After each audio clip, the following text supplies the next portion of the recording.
We took reimagining as our theme this program year because the pandemic caused us to have to reimagine nearly every aspect of our lives. The humidity and 100-degree temperatures have put the idea of staying comfortable on everyone's minds. I have certainly reimagined comfort, which is our theme this month. We are reminded of the pandemic's effect on comfort this morning as we are again wearing masks inside the building. Some find them uncomfortable. I admit I'm not a huge fan. But a small price to pay to protect ourselves and one another.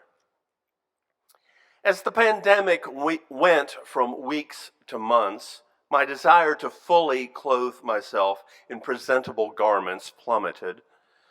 Shorts and flip-flops are just so comfortable, especially in Houston, and even more so if I chose to work on my laptop at the pool of my complex.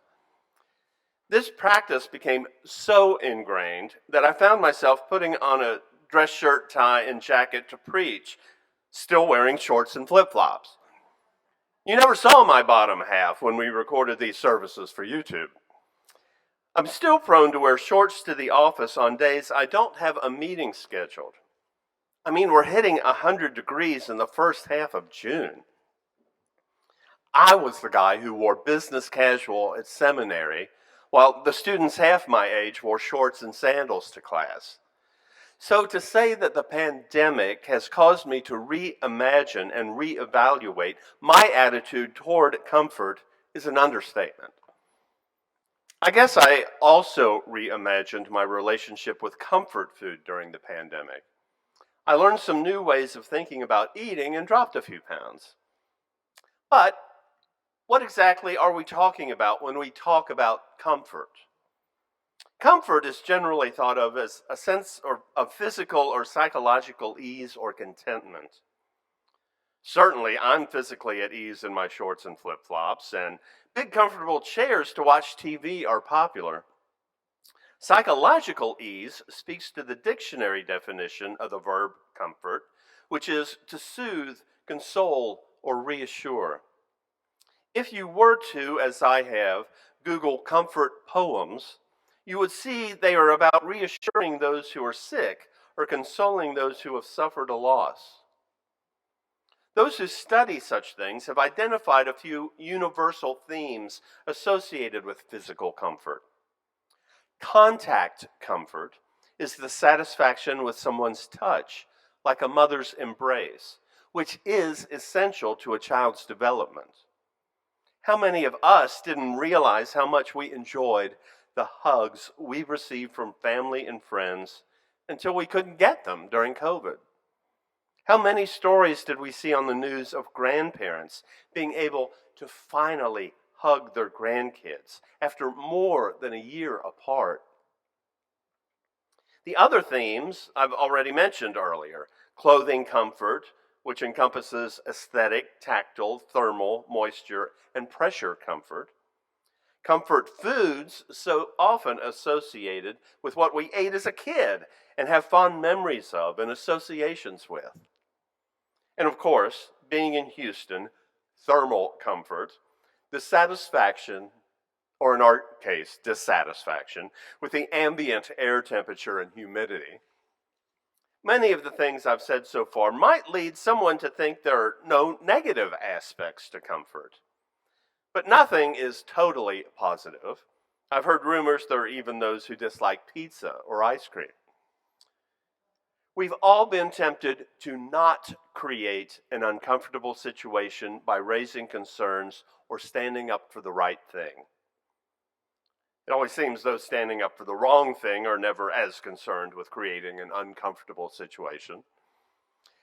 Author and University of Houston professor Brené Brown wrote, "Integrity is choosing courage over comfort. It's choosing what is right over what is fun, fast, or easy. It's choosing to practice your values rather than simply professing them."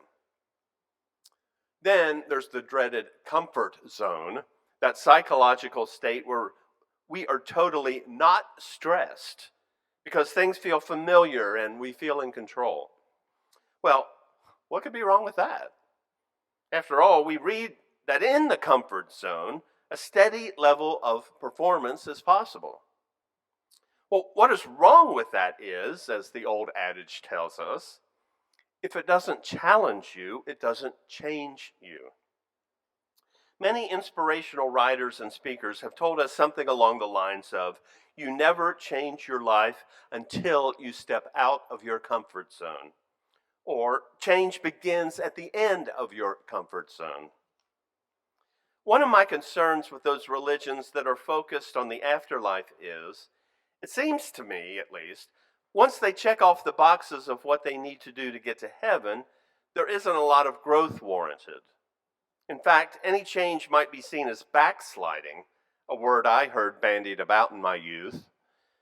The work they have taken up is to convince others to check off the same boxes that they did. Now, UUs don't accept certain agreed upon beliefs. Call it a day and look skyward. We are focused on what we can do here and now. We want to grow in our beliefs, spirituality, and in our service to the world. So maybe we need to think about the dreaded comfort zone. While planning these remarks, I realized this week is my one opportunity to blend the monthly theme of Reimagining Comfort with the observance of Pride Month. Last week was the Flower Communion, which Reverend Colin preached, and next week is both Father's Day and Juneteenth, and I'll be talking about those. The following week, I'll be at General Assembly. Now, Monday, I was talking to a writer who was doing an article about churches that celebrate Pride. As we talked, it became clear that what this church and churches like us are offering in this context is community. Community to all those who agree to live in covenant with us, regardless of our theological beliefs and regardless of our sexual orientation or gender identity. I told the writer that one of the things that most breaks my heart about those who are shunned by their faith communities once they come out, by those communities who claim to preach love, is that so many people are so hurt by these churches that they vow to never darken the door of a church again. It never occurs to them there's a place like us, so they don't realize we're here, so they don't look for us. So maybe you can tell them. So these people may spend the rest of their lives without a spiritual community because of the trauma imposed by these so-called churches. These people are being deprived of a community of supportive, loving people because they've been made suspicious of any group identifying as a faith community. I've been searching for a word to use instead of saying community over and over. As Starhawk said in our first reading, it is notoriously difficult to describe. We are all longing to go home to some place we have never been, a place half remembered and half envisioned we can only catch glimpses of from time to time. Community. The thesaurus wasn't much help. Nothing there had the connotation of people who are on the same wavelength, who just sort of get us. Two good words are clan and tribe, but those are typically associated with specific people like Scottish Highlanders or Native Americans. And if the people listening to you think you spelled clan with a K, it opens up a whole other bag of worms. The other words I found implied a blood relation, like kin, but that's often paired with kith, like kith and kin. Kith are acquaintances, friends, neighbors, or the like. Persons living in the same general locality and forming a more or less cohesive group. So I may need to go with kith. But really, the word isn't as important as is the feeling. Starhawk's words again. Arms to hold us when we falter. A circle of healing. A circle of friends. So, June is an especially good month to remind our kith and kin this church is a place of welcome, a circle of friends. Pride was being celebrated in June even before what happened 6 years ago today in Orlando, Florida. A 29-year-old man entered Pulse, a gay nightclub, and killed 49 people and wounded 53 more. This wasn't intended as another sermon about the problem of mass shootings, but I believe it is telling that it's difficult to not get away from the subject. 10-year-old Maite Rodriguez wore green high-top Converse shoes with a heart drawn in marker over her right toes. The gun used in Uvalde was so powerful that those shoes were the only clear evidence that could identify her body. Prior to this horrific and devastating thought, the one that haunted me most was the story of dozens of cell phones in the pockets of the dead, ringing on the dance floor of the Pulse nightclub. Family and friends desperate to find out that their loved ones were okay. Something must be done. I told the following story last year during Pride, but it bears repeating because of my topic today. Right after the Pulse nightclub shooting, an acquaintance on Facebook remarked on how it was terrible that people were killed, but he didn't understand what being gay had to do with it. I replied that one of the few safe spaces for the LGBTQ community has traditionally been gay bars. It was true when I was coming out, and it was certainly true when the police raided the Stonewall Inn. So it felt like a gut punch to me, who had never been to the Pulse, to have one of our safe spaces desecrated. Just as it felt in 1969 to those drag queens who fought for their safe space at Stonewall. And if a child cannot consider their school and classroom a safe space, really, what have we come to? Pride Month being commemorated in June is due to a group who fought back after yet another violent police raid on their community, on their only safe space. You see, the Stonewall Inn was different than the other gay bars in New York at the time. It was the home to the drag queens that the other bars shunned. It was frequented by homeless gays, especially youth who had been kicked out by parents who would rather see their kids dead than gay.